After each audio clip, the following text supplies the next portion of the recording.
Let's do the Peter Gabriel album. So we had talked about the naming. He didn't name the first four albums.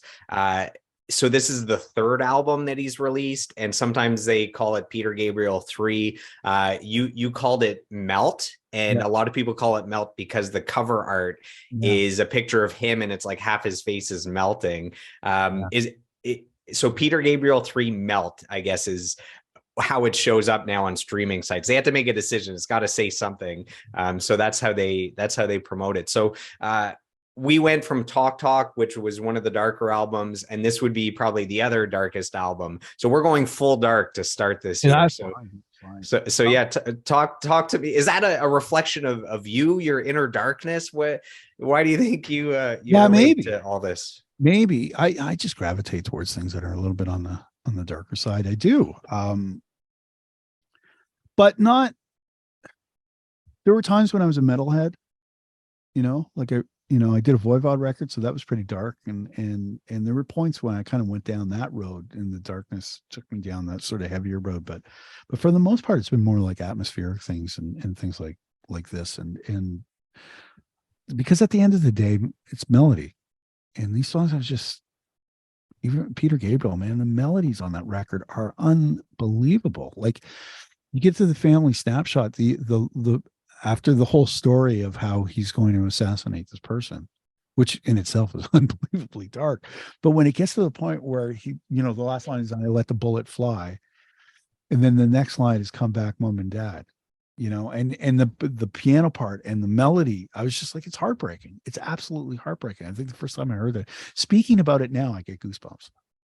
Right. And man, anytime somebody can do that to you where you're talking about something they did and you can be that moved emotionally, I think that's hard to put hard to put into words. And, as dark as that is, it's like, the Spice Girls songs never did that for me. So maybe it's that emotion that I keep sort of like going after, like things that make me do that. That's that Jeff Beck tune I mentioned does that to me. So it's almost addictive in a sense where it's like, this has evoked such an emotion in me that I have to keep trying to find music that does that. And he's done it to me often, not just this record, but that's, I think, it's pretty dark. It's a pretty dark album. Yeah. So this is considered his breakthrough album. He had success with the other two, but this was like the mainstream breakthrough. And so All Music wrote that it established him as one of rock's most ambitious, innovative musicians. And just to give our listeners that haven't heard it yet, so hopefully they go and listen to these 5 albums, just to paint a picture for them, I got a couple cool things. So Gabriel jokingly summarized the album's themes as the history of a decaying mind, to show you how dark that is. And then Rolling Stone praised Gabriel for a haunting LP that touches on political assassinations, the futility of war, and the brutal murder of South African activist Steve, how do you pronounce it again? Stephen Biko. And then they say he made more popular albums after this one, but never better ones. So that's from Rolling Stone. I couldn't agree more. I couldn't agree with that statement more. Yeah. The record that followed it, probably even darker in terms musically. Also unbelievable. I had Shock the Monkey on it, which was a big single. And then, of course, the real breakthrough was Sledgehammer after that, which, that record, when that came out, I remember hearing that on the radio and thinking, is that Peter Gabriel? That is Peter Gabriel. Okay, well, this is officially the coolest thing that's being played as a single right now. This is unbelievably cool. But it's as beautiful as that record is, and I love that record. It's this one to me, probably because it's the first one, man. I heard Games Without Frontiers on the radio, and I just thought, this is unbelievable. And I was a big fan of New Wave. So it kind of fit into the Gary Newman Cars for me as a kid growing up, because I think that record's, I'm not sure. Do you know the date on this record? 1980. Okay. So they're kind of like back to back, right? And I remember hearing Cars on the radio and thinking, wow, this is like, this is amazing. What is this? This is so cool. It's so different. And then hearing Games Without Frontiers on the radio and having the exact same feeling, except thinking this is darker and this has got more meat on the bones. In terms of just the song itself and what it's all about. And and the rhythms were different and not as straightforward and stuff. So, and that's kind of his whole thing, right? Is rhythm is a big part of the music that he creates, and the way that they approach the rhythms and things that he does on this record, where it's like there's no cymbals. You listen to the whole album, there's no cymbals. How do you accent a beat going into a chorus? Well, what do we all do? We all do cymbals. What does he do? It's like a drum martyr or something. And so it's just, there's automatically right from the beginning, there's a sound on that record that's kind of unlike everything else, because there's a gated drum sound that really, I don't even know if it existed before this. And it's that, for those people that are uninitiated in this record, anybody that's heard the tom fill in the air tonight in the middle of the song, this is the precursor to that. Same drummer, Phil Collins, playing it, but when Intruder comes in, the drums are just they're gargantuan. Like if you turn it up loud on your stereo, they're huge and punishing sounding. And then there's all these really creepy things going on. He's talking about breaking into somebody's home, which is just like, who writes a song about that? And that's how the album starts, which makes it even starts. Yeah, I'm breaking into your house, and I like it when you feel uncomfortable and know that I'm breaking into your house. Like, that's just, who writes that? And all the, of course, the really, and the jarring, like the uncomfortable musical stuff that's going on underneath it. Like they're playing chords, but the chords are all kind of like half sort of like, they're just like, what chord is that? I don't even know what that is. And it's just like almost like a cacophony happening behind this massive drum sound, but it's all sparing because it's just like pulse and no cymbals. And it's just, oh man. And then you've got like him singing background vocals with Kate Bush on that song through a cassette recorder, distorted, and then they play it back into the recording. It's just, oh yeah, it's just mind blowing. You were saying that's the sampling with cassettes is that was very different. Yeah, well, and he led it into that later on. The record after that, there's a lot of recordings of these not musical performances, but like musical celebrations and things out of Africa, and he used a lot of that. But by the time they did the record afterwards, there were samplers, so you could take this cassette, record it into this machine, and then trigger it with a keyboard. And I don't know if any of that was happening on this record. I'm not really sure, but yeah, they were using all sorts of real weird sort of external sounds. But then there's a marimba solo in the middle of the track, and you're just like, what is going on? Can you educate our listeners on what a marimba is? I remember writing you saying, I just started listening to the album, and there's all this stuff I want to say about Intruder. And I said, I think there's like a xylophone or like he's playing bottles or something weird. And you're like, oh, it's a marimba. I'm like, I'm going to have to go on YouTube and watch someone playing marimba to know what this is. It's kind of like a xylophone, but it's wooden. So the notes are all wooden. So when you hit it with, you basically a percussionist. And I think it's Morris Pert playing the part, who's at the time was the percussionist on call for all of that stuff. In fact, he's playing on the Talk Talk album. And with a marimba, you have basically these sticks with a ball in the end of it. So you get the sort of attack of it, and you hit these wooden sort of like bars, basically, or these little chunks of wood that are broken up, and they're tuned to different notes. It's got this really organic, weird sound to it, which makes in that song is kind of unnerving. In other songs, you're like, oh, okay, that's cool. But I've heard that Peter Gabriel said no cymbals allowed. So I guess there was two drummers on the album. There's Phil Collins and someone else that I wasn't familiar with. There's two brothers, the Murata brothers. I think that's it. He's Jerry Murata that's playing on that record. I think so. Yeah. And what's the brother's name? Do you know? Oh, Rick Murata. I think it's Jerry. Murata. Yeah, I think it's Jerry. So my understanding is when he said no cymbals allowed, is what it was is, instead of the drummers coming in and just phoning it in and doing what they normally do, that as soon as he says no cymbals, they had to rethink what it meant to be a drummer and how they could still get their performance across without all the tools they normally have, which made for very unique drum playing, which is genius. I mean, who does that? Yeah, well, and that's a big risk too, right? Like let's get Phil Collins in. Let's get a great drum sound. Let's get in, well, not only like groundbreaking drum sound, and then let's force him to play it in a way that he's not used to playing, and come up, and because it's Phil Collins, it's going to be genius. But let's put him and rip him out of his comfort zone and make sure that he's, completely,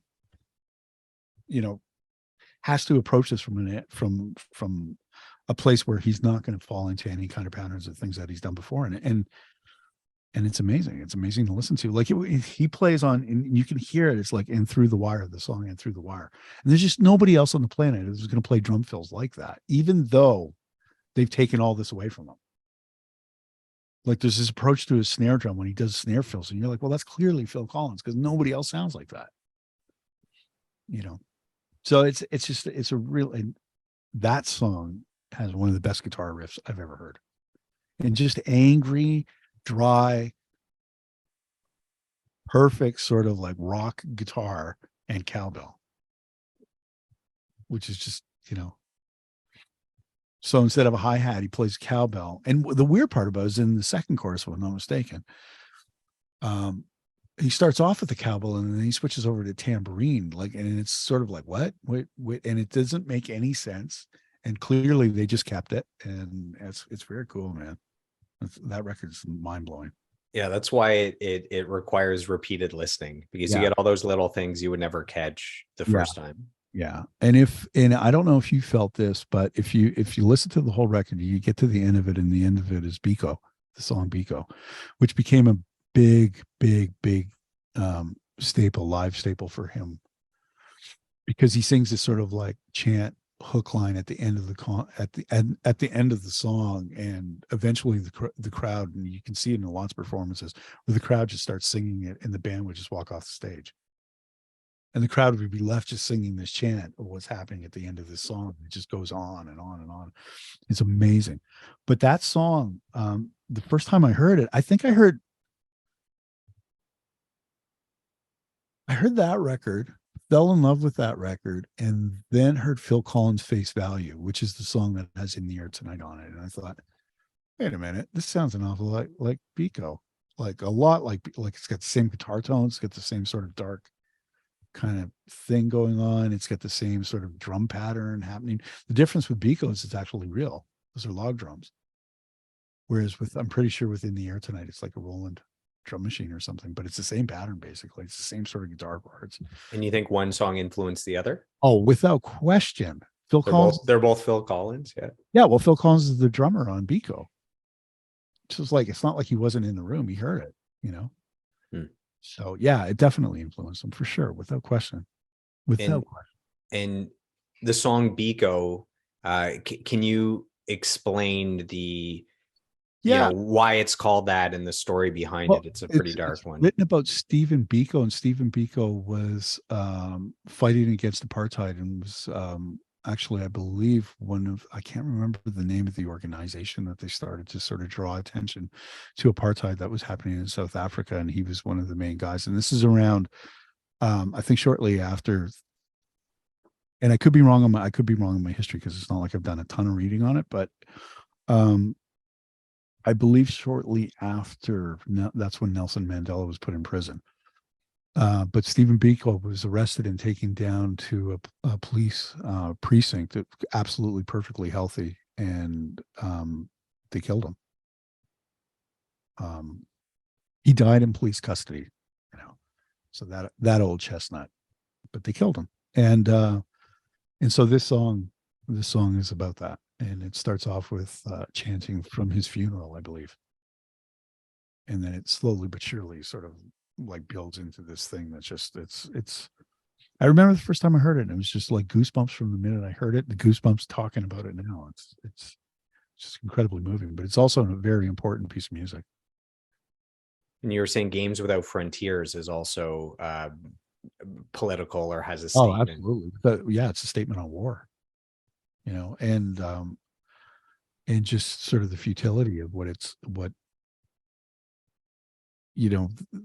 just the idea of that I've got a rule and it's my flag, and God, we're seeing it now. The whole thing with going on with Russia and the Ukraine. It's just like, come on, like, we're seeing it now. It's like, why do you want the Ukraine? What is it about the Ukraine that you want? Well, this is really easy to understand. It's money, oil, wheat, food, like, and to this whole growth that I have to make Russia bigger and bigger and bigger and get back to the glory that we used to have. It's like, man, it's just ridiculous. These people are not your people. They're completely their own country. Leave them alone. And it's that song to me resonates now. Just sadly, I don't know if there's ever been a time when that song doesn't resonate. I wish there would be. I wish there'd be a point where you go, wow, remember when people used to do that? But that's not the case. Yeah, Peter Gabriel is known not just because he puts out great music, but he uses his voice to raise awareness, and he does a lot of stuff for charity and humanitarian awards and all this stuff. So I think that's another layer to what makes him an all-time great artist. Yeah, it's funny because I had to. You're absolutely right. You're absolutely right. And he breaks rules. He breaks rules. He breaks rules all the time. He's constantly breaking rules. And this is kind of funny. I did a degree at York in musicology, and one of the papers I had to write was actually on Peter Gabriel. We were given a whole bunch of topics, and you were able to choose whatever topic it was, and one of them was Peter Gabriel. And I was like, oh, I'm having that. I'm having that, because nobody here knows who he is, because they're all young kids. So I'm like, I'm on that one. And so I had to do a paper on him, and yeah, it was cool. It was really cool. But he's been that way ever since. Well, he's been that way forever. So it's just, if this is the way that, if there's a barrier here, I'm going to try and break it down. And this record definitely speaks to that, without question. One thing I thought was cool is the album comes out and it goes gold in 3 different countries, but in Canada it goes double platinum. So it's having success in Canada that's disproportionate to every other country, which is, that's you coming in and buying it in Canada. Do you have any idea why it would be 4 times more popular sales wise in Canada versus any other country? I don't know. It's actually the gentleman who's I consider a friend, and have very, think very fondly of. His name's Rob Bowman, and they call him the rock and roll professor. But he supervised my MA at York, and he interviewed Peter Gabriel when Peter Gabriel was doing his first record, his first solo album, which he was doing in Toronto. And so I think there's always been some kind of interesting connection between him and Canada for some reason. But it'd be interesting to see if that same disproportionate success existed with Genesis as well. Because maybe that's a carryover. I don't know.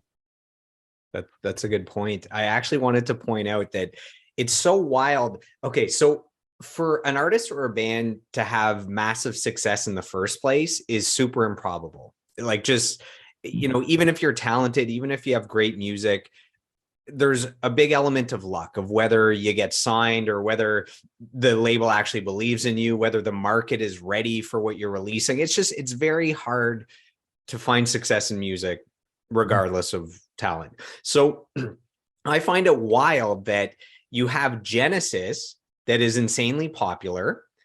So there's one entity, Genesis, insanely popular. Peter Gabriel goes solo, insanely popular.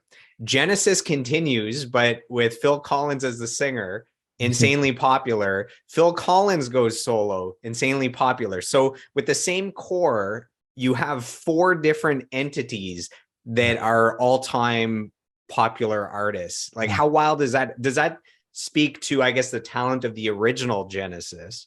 Yeah, I think so. I mean, obviously that there was so much going on. It took them a long time to figure out. It's weird too, because they were kind of out here. They were out in sort of left field. They were a prog band, which was still, it was popular style of music at the time when they were doing it, but they were kind of like out there. And slowly but surely, all of them kind of came back to like pop world to a certain degree. I mean, always a little bit off left side, you know, but kind of came back into a place where either the audience came around to them or they came around to writing for the audience or whatever the deal was. I don't know. But you make a really good point, because it's interesting. I can't think of another band that's done that. And here's the funny thing is, I'm a massive Peter Gabriel fan. I'm not really that big of a Genesis fan with him in it. I like Land Lies Down on Broadway, but I don't really know any of their other music. Yeah, so I have just two more points about Peter Gabriel, and then we'll move on to another album. So I have notes from the first time I put the headphones on and I sat down to listen to this album. So again, it kicks off with Intruder of all songs, right? That's my introduction to the world of Peter Gabriel, is what you believe is like one of the most haunting songs of all time. And here are my notes.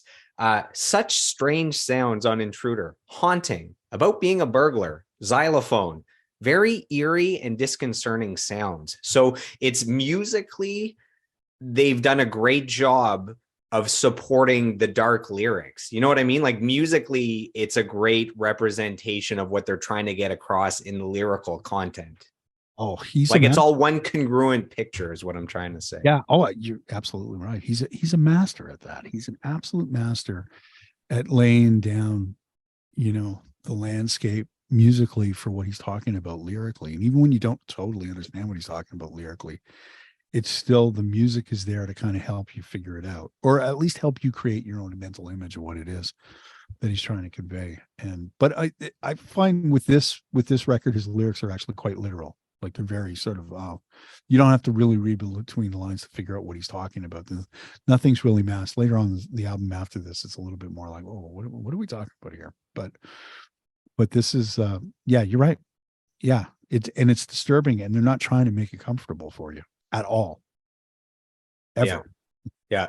And you're saying the lyrics are very literal. I found that he did a great job of painting a picture where it's like every song is a mini movie. So while listening to Intruder for the first time, I'm following the lyrics, and I can actually picture someone breaking into someone's house, and I'm seeing this 4-minute movie unfold based on the sound, which sounds like a horror movie basically, and then the lyrics describing, you know, the incident that's about to transpire. So absolutely. And that's exactly right. And you can hear, if you go and you listen to, like, say, Nine Inch Nails or something like that, you can hear where it's like, oh, okay, you've obviously been listening to this record. And other bands where you can hear that this has influenced them in one way or another, or their approach to how they do things. For sure. So I have one final quote that I thought you would enjoy. So Rolling Stone says, a tremendous record that sticks in the mind like the haunted heroes of the best film noir. Yeah, absolutely. Absolutely. Couldn't agree with it more. Could not agree with that more. I thought you would appreciate that quote.